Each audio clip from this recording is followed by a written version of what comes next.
132 ans par la France, il faut savoir qu'on ne va pas avoir un tapis rouge en arrivant à Alger. Donc bien sûr, je suis pour la liberté d'expression, bien sûr, je suis pour la liberté d'écrire et de dire ce que l'on veut, mais quand on va en Algérie, il faut savoir à quoi s'attendre. Je savais qu'en allant en Algérie, j'allais être emprisonné. M. Boualem Sansal savait très bien qu'en ayant tenu les propos qu'il a tenus, il allait être lui aussi emprisonné.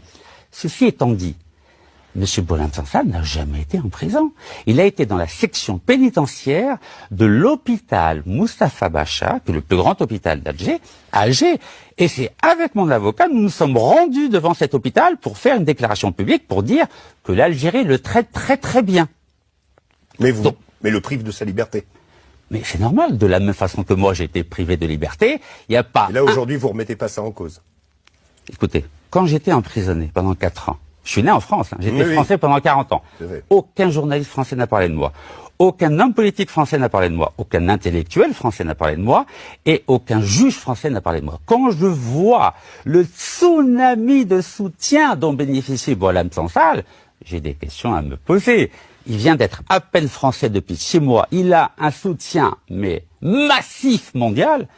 Alors que moi, qui étais français pendant 40 ans, vous savez ce qu'a fait la France pendant que j'étais en prison? Elle m'a condamné par défaut en France à 18 mois de prison.